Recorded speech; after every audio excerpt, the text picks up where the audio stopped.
Kelly Johnson was the world's leading aircraft designer of his time, and at the time of his sighting, he was in the process of designing the U-2 spy plane for the Central Intelligence Agency.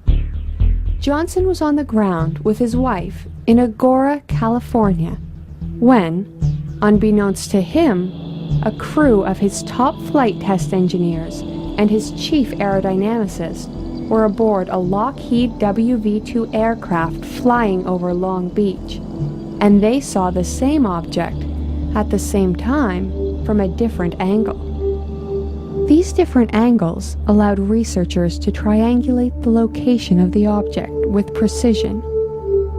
The aircraft was flying to the northwest. Kelly Johnson and his wife were looking due west. For 6 to 7 minutes, these two groups of observers saw a 200-foot-long, black, flying wing-shaped object hovering motionless over Santa Barbara Channel off the south coast of California. This object was at an altitude of roughly 15,000 feet. The aircraft flew directly towards it to see if they could get closer and get a better view.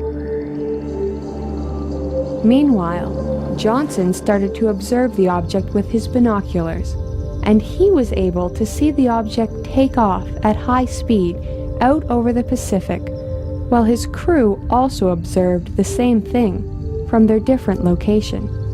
The object accelerated at about 130 Gs to 90 miles altitude until it disappeared. In his official report, Kelly Johnson stated, quote, "I am now more firmly convinced than ever that such devices exist, and I have some highly technical converts in this belief." But if there's one guy who ought to know what was flying around the country at that time, it would be Kelly Johnson. And he was certainly in a position to evaluate what he was seeing. And when he talks to somebody else, another one of his trusted people, and they saw the same thing, I don't see how anybody can throw that out. We're not talking about a 2-second observation at 3 in the morning by the town drunk. We're talking about Kelly Johnson at the top of the aerospace design business. The United States Air Force concluded that Johnson and his crew had seen a lenticular cloud. Despite the nature of the sighting, the quality of the witnesses, and the fact that the witnesses themselves specifically considered and ruled out that explanation.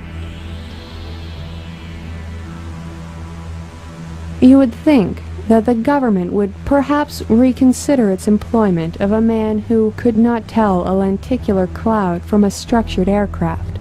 But Kelly Johnson continued designing the most advanced and secret aircraft in the world for decades to come, none of which could move like the one he saw on December 16, 1953.